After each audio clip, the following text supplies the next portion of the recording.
Hey, good morning, y'all. It's the bed edition. It's like, yeah, I'm tired this morning, but just want to do a little quick video. You know how we get into it, so let's go. I just want to get into. Hopefully, y'all have heard about this child labor and prison labor push, right? So, just to inform y'all, you can just Google it. Google child labor laws. Google prison labor laws. And do for stories that have been released within the last month. But in short, Florida specifically, as a result, they realize that since they're getting rid of a lot of these illegal immigrants, right, that they have a worker shortage. Go fucking figure, right? And so they should have thought about that first, but they didn't. And so now they're scrambling and trying to think of how they can replace the labor force that's necessary for their economy to work. And one of the things that they are discussing and trying to pass a bill for is, get this, child labor. No cap, child labor. And they're looking for bills to expand child labor to let children as young as 14 work and allow them to work overnight shifts. So just get this through the head that these people, this is how much they demean illegal labor and need it, right? So they could pay illegal labor below minimum wage, right? Because it's illegal, right? And who else could they pay cheap, right? Who else? Legally. Kids. You're allowed to pay youth less.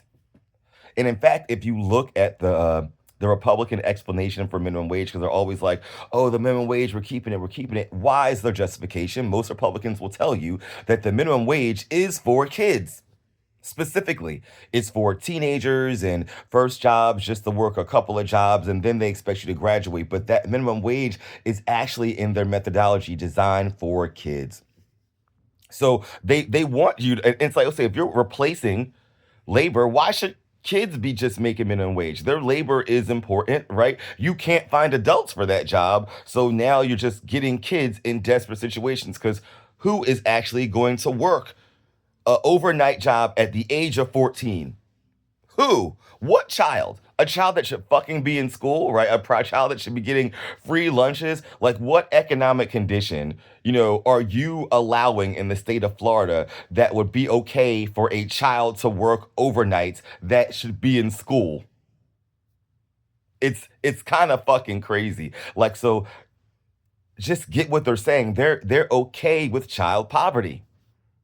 They are okay with child poverty. That's what that means. They're okay with a child working instead of going to school.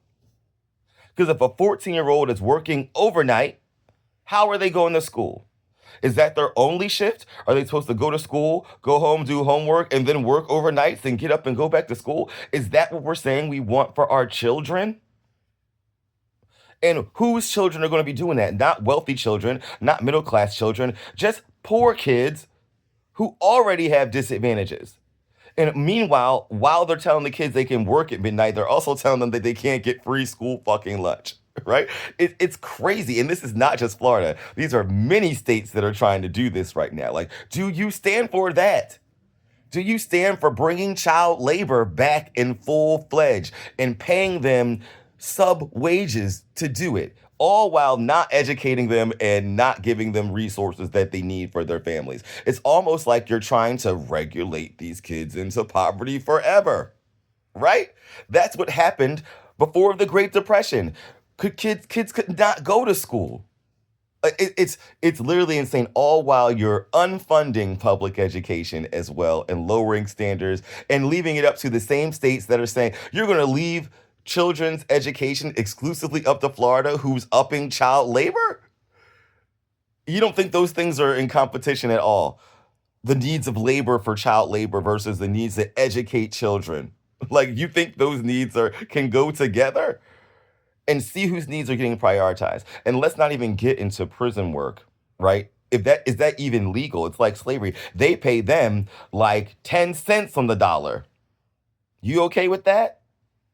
That's literally displacing real jobs. So you allowing children to work, right? And you allowing prison labor actually takes wages down for everyone. right? Because if they can find cheap labor of, prisoners or children, that means they don't have to offer a regular wage for a citizen adult. So you're literally allowing them to cheat the system yet again. All in favor of what? So these corporations can have cheaper sources of labor so they can still charge you the same amount of money and pass it over to their stakeholders and not create new jobs for high paying jobs for adults. They're creating more jobs that are even lower paying and fighting against minimum wage and fighting for child and prison labor. But this is the party that you vote for. This is the party that you allow in and say that everything is equal. Like, we just got to wake the fuck up. And so do I. Get out this bed. Until next time.